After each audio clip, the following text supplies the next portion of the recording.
Hello, hello, hello, and welcome to another episode of Activating Greatness, the show where we dig into what it really takes to lead with purpose, inspire performance, and create lasting impact. As always, I'm your host, Alec McChesney, and every episode we sit down with leaders, thinkers, and change makers who are unlocking potential in themselves, their teams, and their organizations. Here, we talk about the real stuff, leadership that drives culture, strategy that creates momentum, and the mindset that turns good intentions into game-changing results.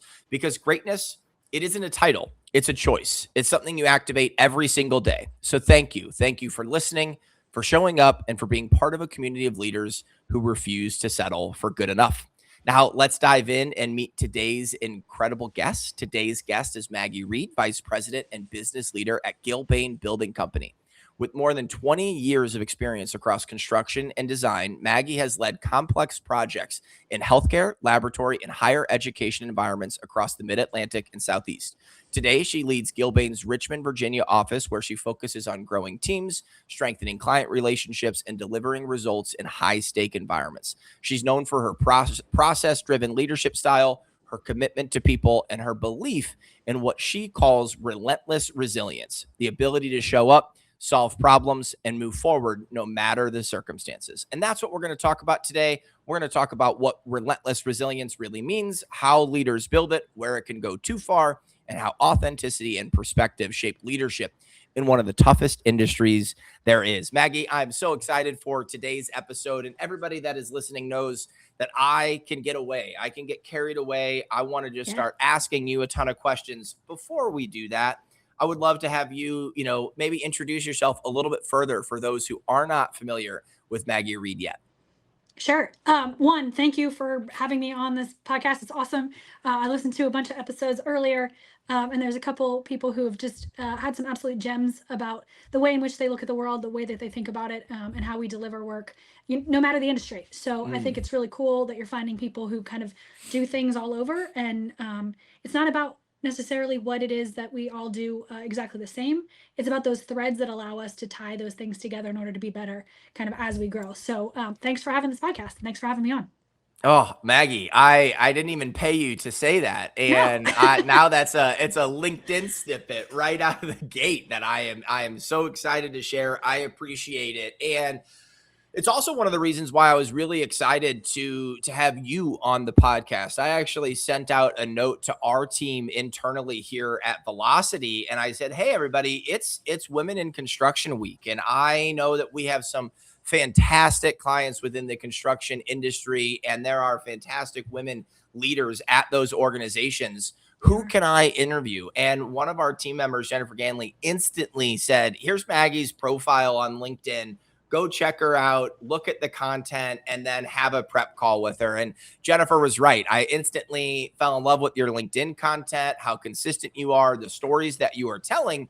And then in our prep call, you hit me with something that I had never really heard of before, and certainly not thought about in the way that you've described it, which is this phrase, relentless resilience. And you used it to describe a little bit of your leadership style, but it also kind of feels like just a mantra that you can kind of look in the mirror and say, "Hey, it's time to be resilient."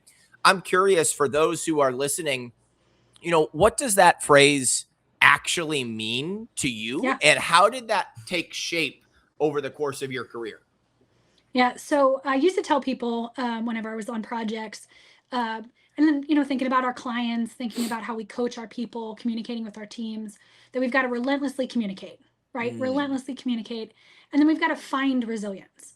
And so that sort of is two very different feelings, right? Like we have to relentlessly communicate, but we've got to find resilience. Like it's a magical thing. What I meant was, in the face of avoiding a hard conversation or hoping someone or something might resolve before we show up, that just, again, like the magic wand will get passed and we won't have to do it.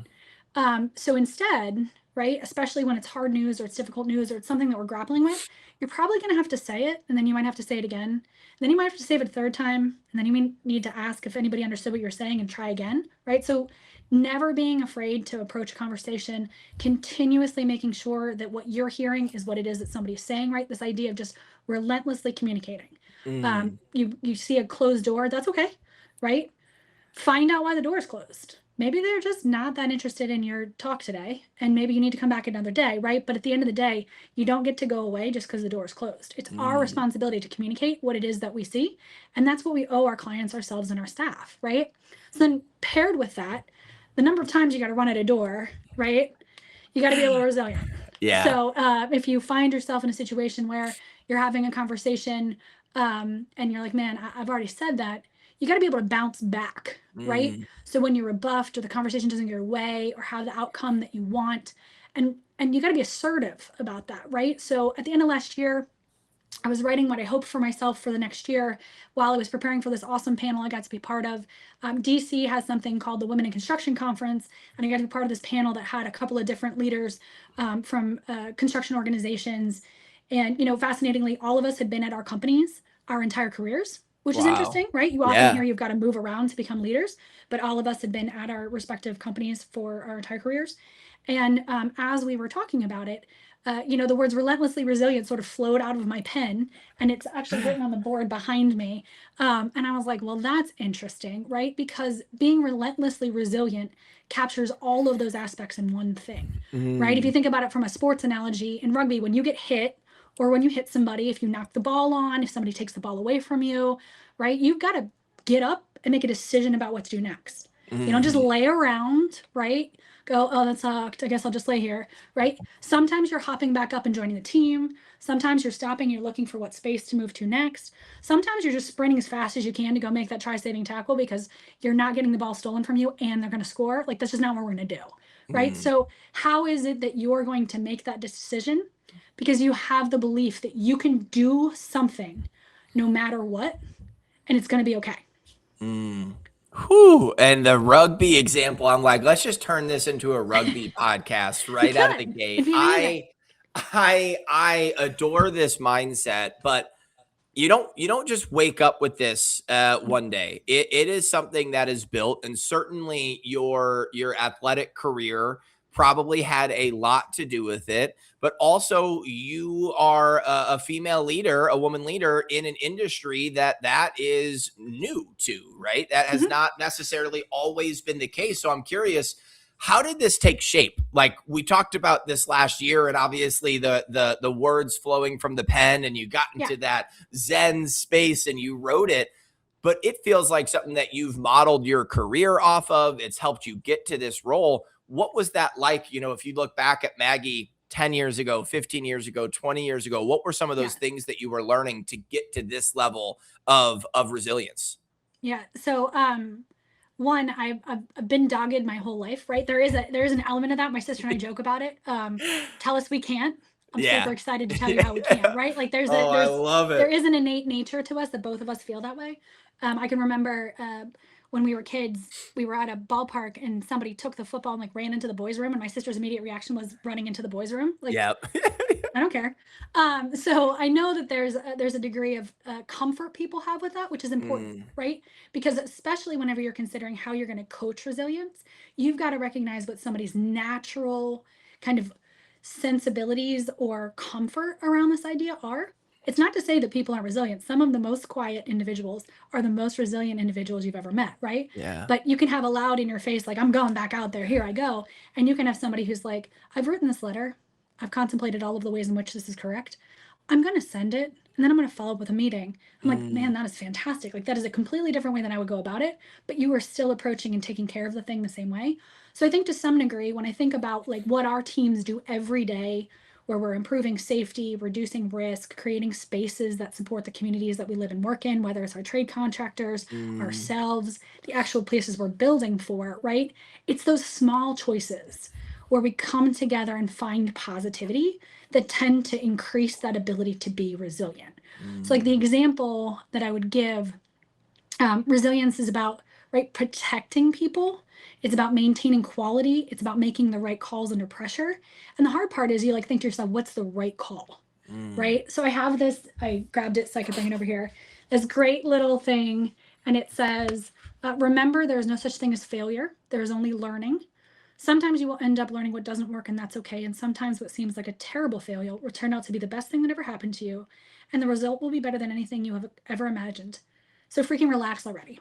which is amazing, right? And I bought it for myself after a really bad project where I was just Mm, like, man, I'm making terrible decisions. I am leading this team in the wrong way. I can't. And I mean, if I took a breath, right, gave myself some grace, I probably wasn't. But it felt, right, like there was failure all around. But I learned so much from that project, right? And we yeah. always joke, someone's like, hey, this project's fantastic, so good. And then you turn to somebody else and they're like, this project was awful. I can't believe I was on Yeah. this project, right? So, like, it's a perception of what you're in whenever you're in it. And how can you keep working on that mindset and helping people with that mindset? Um, we're going to start each morning with a stretch and flex where each trade contractor's employee is going to choose the song because now they feel like a part of stretch and flex, Yeah. right? I can assure you that my superintendent dressed literally as Jane Fonda in like the biggest leg warmers you could see, like giving it a go in the morning to CNC Music Factory. It was like not his first choice, right? He was not about it. But somebody basically said, if you do this, I will make the first floor by this date. Rock on, Hmm. let's go, right? A Let's challenge do is a the way to thing. build resilience. Yeah. Um, a different thing is like having a cook-off, right, Mm, between the people who are physically on the job site, and it gives you something to look forward to. And so while it's not like directly related to that idea, it's about building that team where you can feel supported, where you can understand, where you have safety, where you have somebody that you can trust, because building that trust is so important. It's not just blind stumbling to make progress, because it's always going to be hard, right? But you can mm. find joy and fun and accomplishment in the hard. And so whenever you do that, I think it helps you become more resilient because you're watching it be modeled.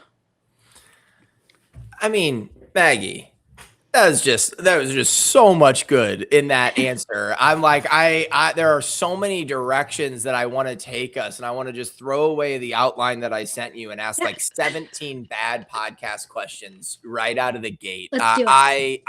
I just adore your thought process right now, and I'm ready to run through a brick wall.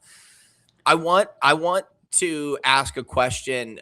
Michelle from John Hancock, we interviewed her earlier in the year and we talked about curiosity. And one of the questions that I asked her was, can you coach curiosity? And we went down this huge tangent about absolutely there's different ways to teach it. Some people are going to have it more innate to them, and others have never thought about being curious in their lives. And you have to pull that out of them. And we went down Yeah, the disc and the bird style, all of this stuff.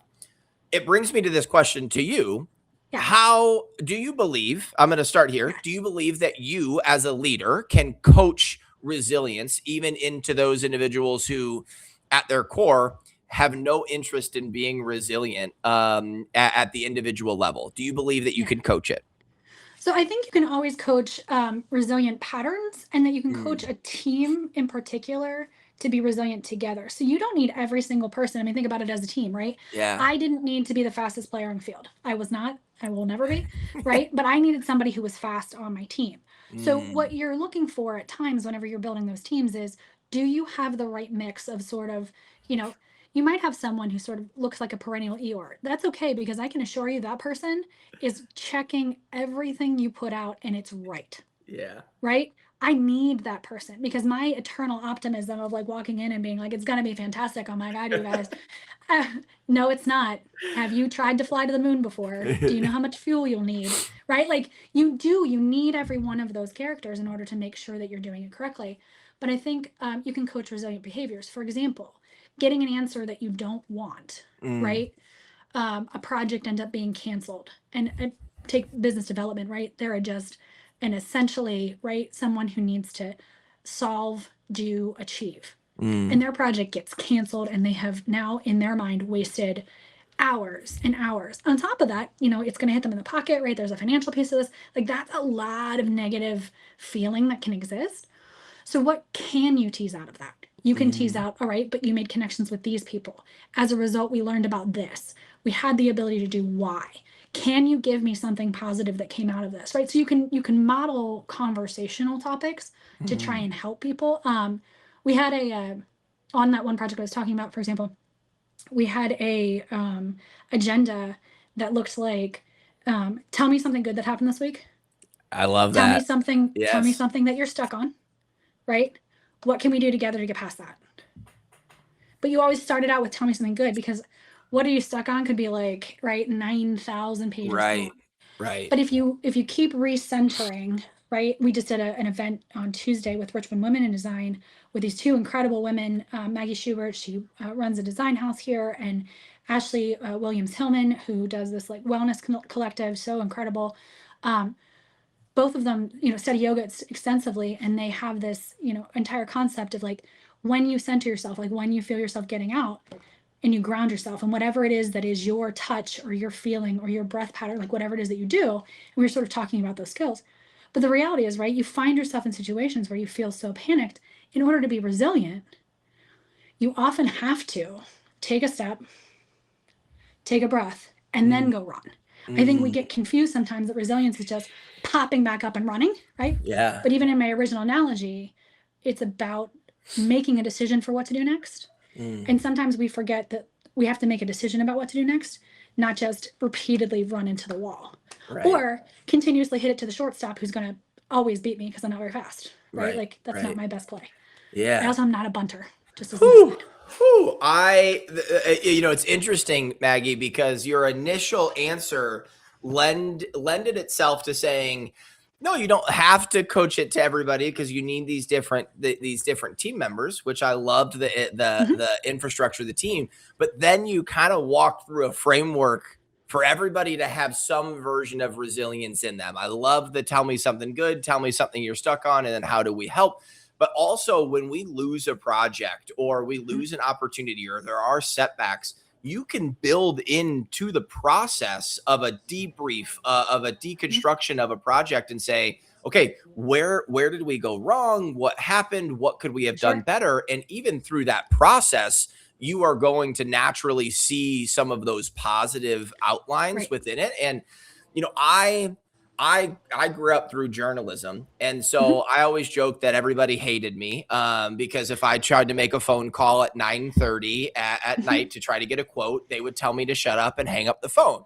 And now in sales, if I say that I get 100 no's and 1 yes, that could be I could be a rock star if I go 1 for 100, and that 1 is the one that we need. And so anytime I go back to, sometimes I'll teach here at Creighton or go back to school at Missouri State where I graduated and do a lecture, I'm like, go join one journalism class, try to ask random people for quotes about stuff and have them yell at you and say, no, I'm not interested. And know that it's not personal.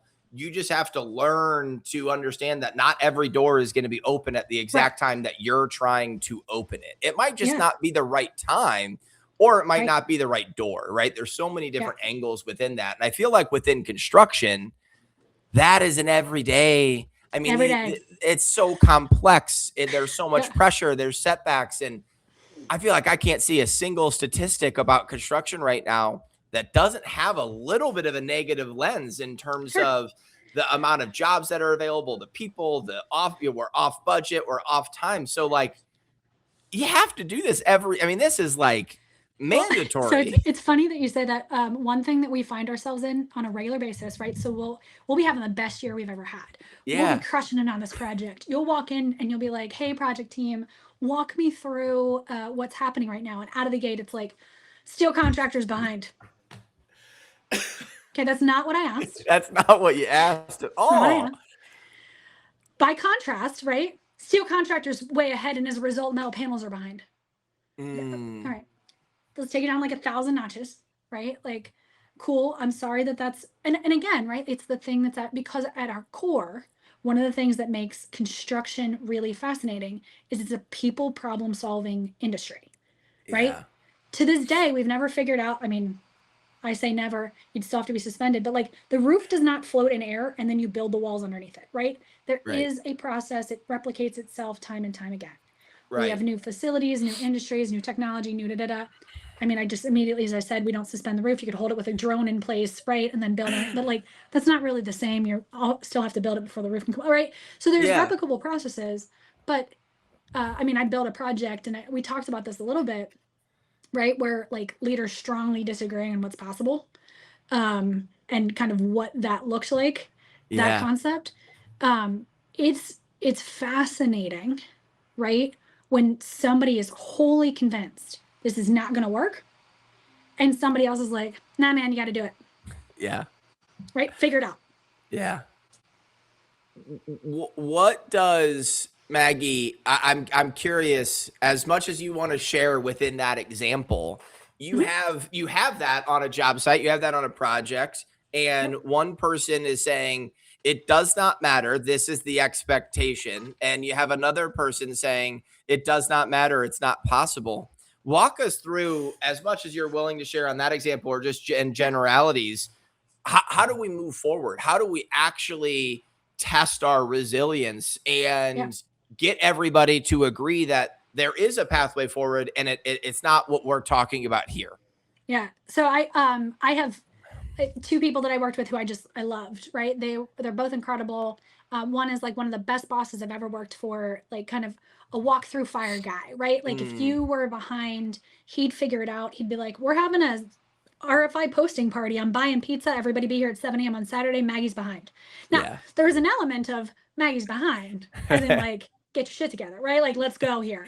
But Yeah. at the same time, there was we're going to rally around this and we're not going to leave her in the dust, right? We're going to figure this out together. I love that. So he had been my boss prior to this project. And then I had a superintendent who like is still on speed dial, right? Like I had a problem the other day and I literally texted him. I was like, yo, question about this thing.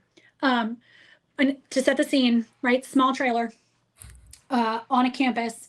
And Mark is, reading his paper, and he's like a classic Philly superintendent. He wouldn't mind giving this caricature, but like reading his new newspaper, right? He's like, it's break. He's drinking a cup of coffee. He's got his newspaper. This is what he does at that time. And in comes Tony, and Tony wants to tell us some stuff about some stuff. And Mark and I had already informed Tony that, like, absolutely not. The deadline didn't make any sense. We were just making up deadlines for fun. We had 1,000 reasons why the project couldn't get done by then. And Tony kept saying, like, no, this is the deadline. And I was like, man, he's crazy. He's a crazy person. Like, why is this happening to me? Right. And so I'm sitting there listening to these two individuals who are both wicked smart, right? Like unbelievable talents in what they do. And they are just saying the same words. And so back to this idea of, right, like just bashing at walls Yeah. over and over again. And I remember like having a little aha moment of like, is Tony doing this so that we hate him? Right? Like, is he trying to like be the evil The coach genius? style. Yeah. Yeah. Right. So that like we have to rally together. And right, look, I've been coached by a lot of different people, right, over my career. And I was just I might have still been playing rugby at the time. I might have been just about to retire. But I was like, is that what he's doing? Like I had this like, and he goes, so I'm gonna give you till the end of the day to give me a plan to get back on schedule.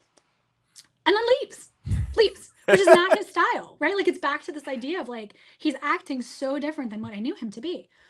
So Mark and I both grouse and we throw a bunch of temper tantrums inside of the trailer and sort of, march around, and then we get a piece of paper out and we start and we say, because we're going to prove to him all the ways this doesn't work, right? Like, here we go. And as we're working our way through it, we're like, if this happened, this could happen. If this happened, this could happen. Now, surprisingly, we didn't get to the day because we didn't want to, but we got really close, right? We got within like a week and a half. Wow. And then once that started to happen, right, we were like, well, we could probably beat the date, right? So like there was a mindset shift. And in all reality, right, if I talked to Tony later, which I did, and I was like, tell me about this. He's like, you weren't giving me answers that were based in your best work. You were giving me answers in what you could see for the moment, right? And I really remember thinking to myself, Tony had to step outside of himself, right? Here's a man who like loves to be part of the problem, loves to be a fixer. And he was just like, I'm not doing it. You're going to do it. Right. Like, so he had to stop what he was doing. And sometimes being a leader means that you have to choose a role that is uncomfortable for you. Right. And I do it every so often. When I moved to Virginia to run this office, I came from brash, loud organizations, right? Like I'd worked in Philly and New York and Baltimore and DC. And like the first thing I see is a conversation about working a Saturday on Terrazzo, and they're so kind to each other. The one guy's going, well, I just really, I'd appreciate it if you could work this Saturday. And the other guy's going, well, sir, I'm not sure I'm going to be able to work on Saturday. I understand where you're at. And I'm like, is this happening? Right? Like where I grew up working out, like it would have been a lot of F-bombs, a lot of pointing, and then we would have stormed away. Both resulted in us working on Saturday, by the way. It did. So like sometimes you got to play a role that you're not used to. And I remember just being like, well, that's fascinating, right? You never know. Oh, wow. I wanna highlight Tony in this example. And is something that you said about you're not giving me these answers with your best work. You are Mhm. saying this is not possible, but you haven't walked me through why it's not possible. Right. And I think that's such it's such great leadership. And one of the things that we talk about when we do executive coaching or we do leadership development programs here at Velocity, so much of it is coaching team members how Yes. to be able to make their own decisions and how they need to approach decision making as well. And that involves, hey, if there's a good idea or a bad idea, you can't just say it's a good idea or a bad Right. idea. You have to be able to make that case. You have to be able to walk through the potential solutions, the potential pros and cons of that. And I think that Tony doing that is Mhm. probably what led to you guys being able to be so aggressive and almost Yeah. have a chip on your shoulder about finding why it's not going to work. And then in turn, finding why it would work in one way or Yeah. the other. We did turn that project over early, by the way, just as an Oh my aside. gosh. Yeah, So, just as a little humble brag to put on the checkboard, hey, right? Like that's yeah. I love it. Of course you did. Mhm. Right. I'm not shocked at all No. in that. Okay, Maggie, I this has been unbelievable. We're already 30 minutes in here, which I Yeah. just looked down at the clock and I could talk to you for hours, but I want to be Absolutely. respectful of your time. I do have to ask the flip side of resilience, Sure. right? We live in a culture right now where I feel like everybody I ask how they're doing, the word exhausted comes up in Sure. some way, shape, or form. Yeah. Now, I believe that the people who have resilience are able to bounce back on a consistent basis from Sure. this level of exhaustion, and they're able to avoid that dreaded burnout. But especially in an industry like construction, but in any industry, the Yeah. burnout is at an all-time high. We have people Sure. leaving jobs just to leave, and there is a downside, right, to Sure. this thought process of relentless resilience. Yeah. Pushing too hard, going for too long. How do you think about this balance? How do you coach towards this balance? And I can see and feel in your words that you view this as a completely healthy thing and have now created some boundaries. Yeah. I'm curious if that's always been the case. So just Yep. walk us through where does this fit in with trying to create balance and have some recovery into the high performance leadership that you have. Sure. So, it's funny when I think about Gilbane, we have this people first approach, right? Focus on safety, focus on a long term mindset. It shapes how we lead and how teams perform. And I've been at Gilbane for a long time, right? So I think to some degree, the culture is sort of ingrained in me that we do what's right and we do it because it's going to pay out in the long run.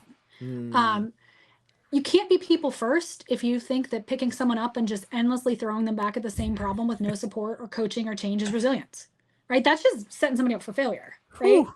So as a result, we often find ourselves burning out. I think it isn't from resilience. It's because we're not trying to solve a new problem. We're trying to solve the same problem with the same skill set, with the same support, with the right. We're not changing. There's no variable, right? And so when we just keep doing that, that's really frustrating. Like I'm not going to do Mm. that. That's a terrible idea. It's like there's a lyric from an Annie DeFranco song. They say goldfish have no memory. I guess their lives are much like mine, and the little plastic castles that surprise every time. If I turn the Mm. corner and that plastic castle is surprised, like how long have I been in this bowl for? Every single project we need to top out steel. Why are we confused? Right? Whew. Like that can't be our confusion.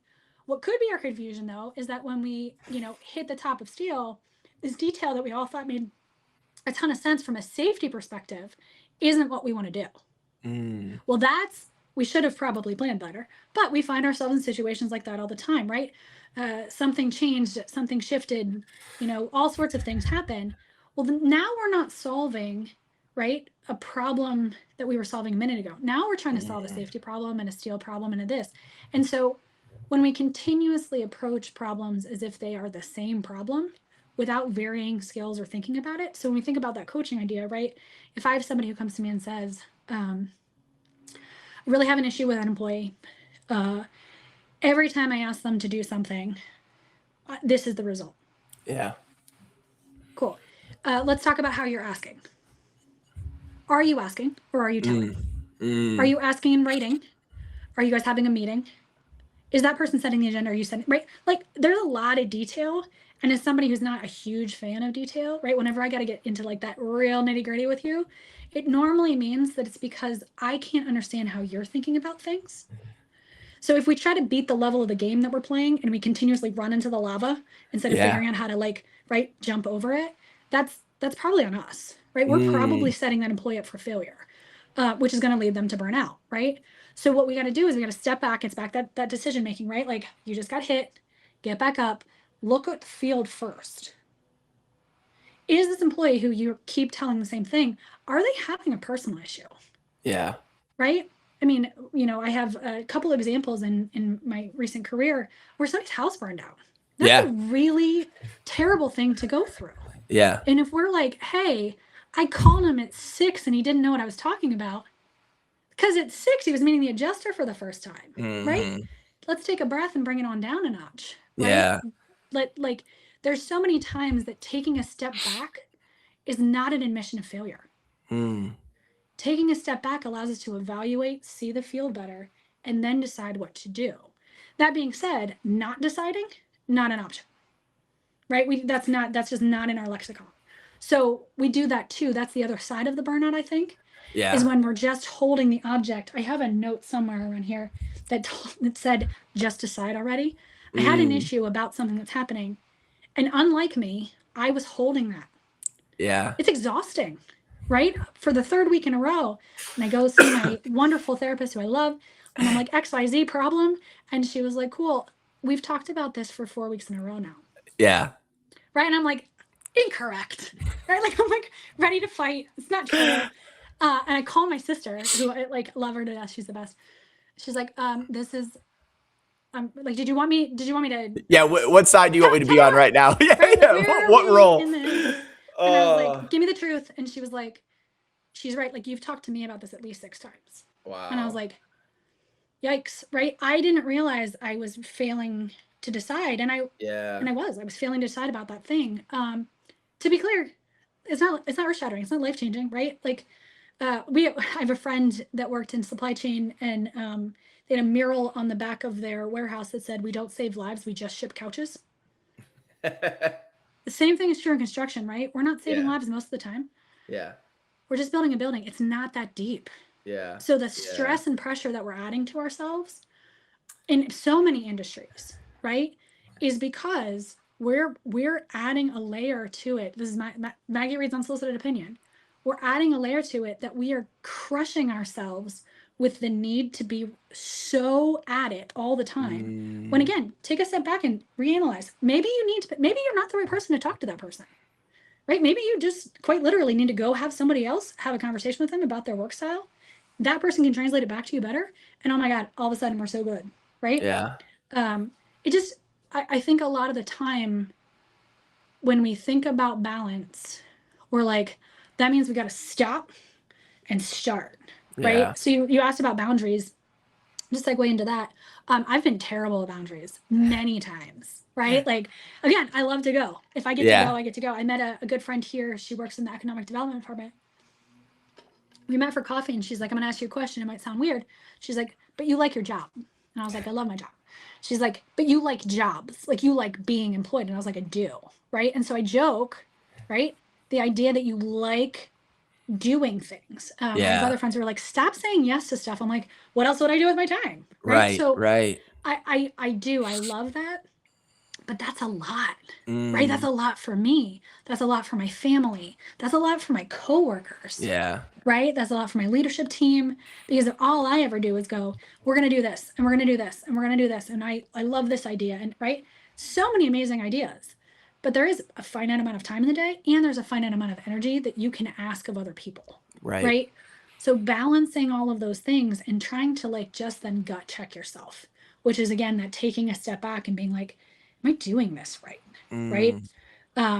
There's a lot of, we joke that like being a leader is lonely at times because you've got to sit with your decisions. Right. But that's okay. Sit with them. Right. Think about them. And then decide if you want to keep doing it that way. Whew. Maggie, You might have just solved burnout for like anybody that listened to this, because I want to highlight a couple of things that you've said that tied to that. One, every person's having their own background, their own story, the whole human being. We have to be a leader to the whole person, not to the set of hands that they bring to the table. I think that is absolutely important. You then talked about, okay, you've asked, an employee comes to you and says, okay, every time I ask this person to do something, this is what happens. And then you kind of had these questions of, well, is it in writing? Is it a meeting? One of the things that I've learned through this podcast that I just absolutely adore is, have you shown them what right looks like? Yeah. Have you shown them what the actual expectation is? Or are you just telling them that they're not doing it the right way? Because that is a completely different lens. And then you said something earlier that work is hard, but that you could still have joy and fun while you're doing it. And I think that's such a beautiful way to look at work. I just interviewed yesterday one of our team members here at Velocity who is writing a book. His name's Patrick Manigal. He's writing a book called Humanity at Work. And it's all about how we have broken the system and, frankly, broken each other through how we work. And we've just all accepted it. And there are enough people starting to raise their hands like, hey, I don't have to hate work. I can be excited to go. I can build the right structure to be able to do that. And I think, there's really fun ways to talk about that, and it can get heavy and up here. And you just brought that so down to earth on how to have better conversations. I will say, if you're not familiar with the DISC assessment and birds, you are like the truest parrot eagle. I am a parrot eagle as well. It's on my wall. What are you? I'm a parrot eagle. Okay. I'm so glad I nailed that as well. For those who aren't watching, parrot eagle. Everything that you just walked through, I was like, okay, Maggie is 100% parrot eagle. And I love how authentically you are in this process, and then still admitting, like, okay, it might not be me who needs to have that conversation. I might need to have somebody who can flex on the owl or flex on the dove to be able to do that. I have a sense that authenticity, growing up playing rugby, it sounds like your sister and you were trying to take over the world, working in Philly and DC and these different areas within construction, that you've always worn yourself on the sleeves. Like, you've always been authentically yourself. I'm curious, how did you grow into that? And certainly when we talk about that perspective, being a woman in the construction industry, how has that shaped how you lead, how you communicate, how you build trust, how you coach other women in the industry? Like, was that a leap of faith that you had to take and say, this is going to work? Or did somebody give you permission, or did you ask for permission later? Walk us through that. Yeah. So it's interesting. My entire like adult career has been at Gilbane. Yeah. So I knocked on a trailer door and asked if they were hiring, and I'm now the vice president of a construction company. Right. That's incredible. So there's a degree of like, this is, if you don't ask, no one's ever going to tell you yes. Right. Yeah. So like, there's been, and certainly from both my parents, my dad was sort of a journeyman person. He was more of a millwright. He worked with large transmission of gas, so very big gas and safety and construction. Like, everybody else in my family is medical, fascinatingly, like everyone. And my mom's a social worker, and my mom really instilled this idea that like, we must care about people. We have to do what's right for people, and we've got to bring people along with us. So I think whenever my sister and I like kind of look at the world, we're like, well, we got to do stuff the right way. The end. Right? There's not another option. And when we do it, we must do it in such a way that like, first do no harm, right? Like, we must impact in a positive manner. So I think the combination of those two things, whenever we think about it, whenever I'm thinking about my experiences in the industry, look, it's not always been easy, right? The reality is there are people who were probably not all that jazzed that I was wandering up and being like, hey man, first of all, you got to deal with that, right? Like, it is 7 a.m. I am in your face about your safety glasses. And the parrot is coming. I don't drink caffeine. Like, this is just me naturally. Can you imagine what it was like at 6:45 a.m. for that poor safety guy, right? Like, here she comes, right? Like, it's coming. So I know that there's a degree of like just sort of the way in which I get joy, right? Which is that kind of outcome. Mm, That being said, there are plenty of times when being authentic by being too much didn't serve the need, right? And so having to work through, I can remember going back to Tony, I can remember a really specific time where I'm like laying on the floor. Just imagine this. I'm a paid adult employee laying on the floor, coloring drawings with colored pencils because I couldn't get my head around like how it worked. And he was like, number one, get up off the floor. Number two, right? Like, what are you doing? Right. And I was oh my like, goodness. this is not what we do. Right. Like in my head, that was Yeah. the perfect solution. But so I've had coaches who were willing to be honest with me. And when I say coaches, either managers or, mentors or coworkers Yeah. who were just like, but I think that came from being willing to be receptive to feedback. Right. So I would say that one of the things I try to help, especially whenever I sort of coach other women in the industry, is that you have to be receptive to the feedback. Doesn't mean you have to agree with it. There's plenty of Yeah. feedback that I've received that I'm like, that is trash, uninterested. Mm. But you have to be willing to hear perspective and think about whether there's reality in it. We focus again, right? Like from a Gilbane perspective, we focus on how we build strong relationships, how we take accountability, how we deliver with consistency, right? Like those are kind of the core ways in which we think about what it is. And for me, that aligns perfectly, right, with the way in which I look at delivery and how I build it. Because if I don't take accountability, if I'm not being honest, right, if I'm not being authentic around what it is that I'm doing, then I'm not going to be consistent. I'm going to be all over the place, right? You're going to get a different Yeah. version of Maggie every day, and that is not going to be helpful for anybody, Mm. right? Nobody's going to know what to do with me. So, oh my goodness, Maggie, I love the you have to be willing to hear that perspective. A recent episode that we just published with Carolina Alarco over at Latinos in Bio, we talked about the difference between feedback and noise. And as you grow in your career, you know which is feedback. And hey, I need to take that to heart. And that's noise. I can flush it and move on. This is one of the most fun episodes that I have had to date, Maggie. I knew this episode was going to be fun. But you are brilliant, and I'm so thankful that you have taken the time out of your day in order to share all of this with us. I cannot let you go without asking the rapid fire questions and the closing questions. So let's jump into the rapid fire leadership round. We ask the same 4 questions to every leader that we interview. 30 seconds each, quick hitters. I won't time you, but I will boo if you go over the time limit. I'm ready. Question number 1.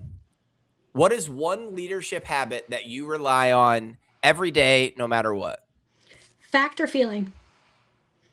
So the idea that when something is said, is it a fact or is it a feeling? And then you got to work it through, right? There are no joke. There's times that my sister and I text each other and I'm like, XYZ, she's texting me back a feelings wheel. I'm like, trash, right? Like, not interested in this. But the reality is, right, if I am sitting with something, is it a fact or is it a feeling?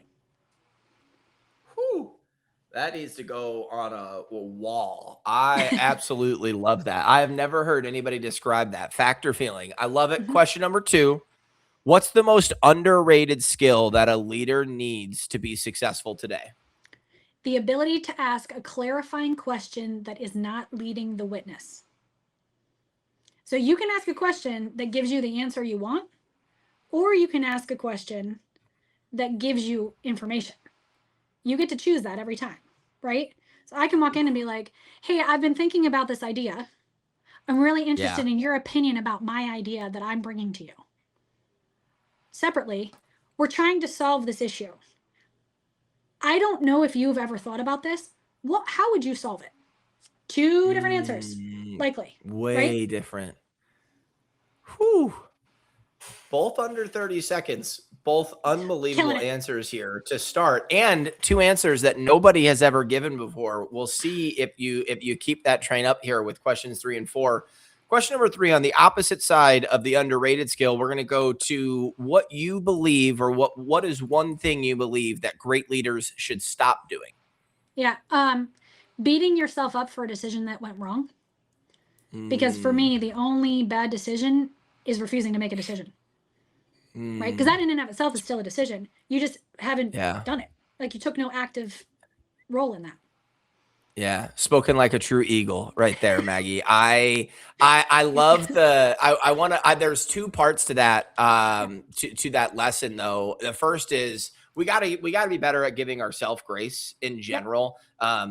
We are very hard on ourselves. A lot of the pressure is put on at the individual level. And then also everybody needs to get better at decision making, even eagles, but certainly as we talk about, the three other personality styles in any situation, analysis paralysis is something that is impossible to learn from. Decide, learn, decide again. So I love it. The last question here, what's the best leadership advice that you've ever received, Maggie? So the only person that you have to own up to is the face that you look in the mirror. At the end of the day, that's the person that you have to be willing to live with. So everybody else, right? They're not in your control. Wow. Whew. All right. Listen, 3 out of the 4, you might be one of the few people. 3 out of the 4 have never been said before. All under 30 seconds. I might put an asterisk in the book at the end of the year that you absolutely crushed it.